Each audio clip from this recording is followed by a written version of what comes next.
est avec nous pour revenir sur cette réélection de Fawzi Lekja au conseil de la FIFA. Saïd Hamda, journaliste sportif, il est en direct de Paris avec nous. Saïd Hamda, bonsoir et merci d'avoir accepté notre invitation. Bonsoir, avec plaisir.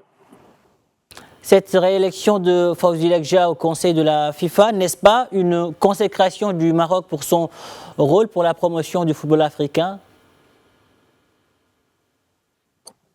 Oui, c'est une consécration. Je dirais même que c'est un honneur, c'est une reconnaissance au niveau continental pour tout le travail que Fawzi Lekja a fait sur son premier mandat et là il va pouvoir enchaîner sur un deuxième mandat. Ça montre toute la reconnaissance et surtout la confiance de nos homologues de tous les pays africains quant au travail effectué par Fawzi Lekja. Ça arrive aussi dans un bon timing juste avant la CAN 2025 et potentiellement aussi l'organisation de la Coupe du Monde de 2030. Ça appuie aussi sur l'efficacité et l'influence positive du Maroc au sein du continent africain, mais plus globalement à la FIFA et donc dans le monde entier.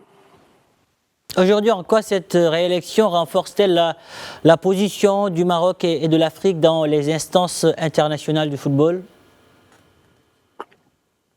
Ça la renforce naturellement parce qu'il y a de la continuité. Fawzi Lekja a amorcé un travail sur un premier mandat et ce travail a été reconnu par ses pairs puisqu'il a obtenu la confiance de la majorité des votes. Il a obtenu 49 voix, donc c'est vraiment une victoire écrasante. On n'est pas du tout sur une victoire qui a été très serrée, où il y a eu du choix, enfin où il y a eu des doutes, où il y a eu de la spéculation. Là, je pense que tout le monde reconnaît la valeur que Fawzi Lekja apporte sur le continent et par extension par rapport à la valeur ajoutée par le Maroc. Donc je pense que c'est de bon augure pour le développement du football marocain, du football africain et surtout du football marocain et africain sur la scène internationale avec notamment la Coupe du Monde qui approche. Donc ça ne peut être que positif. Je pense que le deuxième mandat sera dans la continuité du premier et l'influence du Maroc continuera à s'étendre naturellement.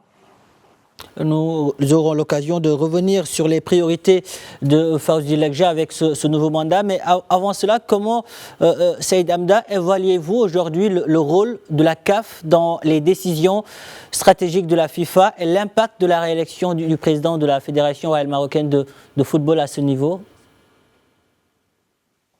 Alors, je suis désolé, il y a eu un petit problème de son. J'ai pas bien entendu la question. Je vous entends pas très bien. Alors, je disais, comment évaluez-vous aujourd'hui le rôle de la CAF dans les décisions stratégiques de la FIFA et l'impact de la réélection du président de la Fédération royale marocaine de football à ce niveau ? Pour l'impact de la décision de la nomination de Fawzi Lekja, c'est bien ça ? Oui, c'est bien cela. Mais avant cela, l'évaluation que vous portez aujourd'hui sur le rôle de la CAF dans les décisions stratégiques de la FIFA. Je suis désolé, j'entends pas du tout. Bon, je vais reprendre la question. Je vais reprendre la question. Comment évaluez-vous le rôle de la CAF dans les décisions stratégiques de la FIFA ? J'entends rien. Je suis désolé, j'entends pas du tout. J'ai un problème de son. En fait, j'entends quelques mots isolés, mais du coup, j'entends pas toute la question à chaque fois. Ça crépite. Au début, ça allait, mais là, du coup, je vous entends pas bien. Saïd Hamda qui a du mal à nous entendre. Bon, je vais essayer une dernière fois pour voir ce que ça va donner. Saïd Hamda, là, vous m'entendez ? Là, je vous entends, là. J'espère que ça va continuer. Voilà, on reprend la question. Dites-nous comment vous évaluez aujourd'hui le rôle de la CAF dans les décisions stratégiques de la FIFA. Non, je vous entends pas. Saïd Hamda qui a du mal à nous entendre. On va devoir arrêter cette interview ou bien là, on va commencer. Là, vous m'entendez ? Là, c'est bon. Là, c'est bon. Ouais. Ok, d'accord. La troisième question qui revient, Saïd Hamda. Dites-nous maintenant comment vous évaluez le rôle de la CAF dans les décisions stratégiques de la FIFA.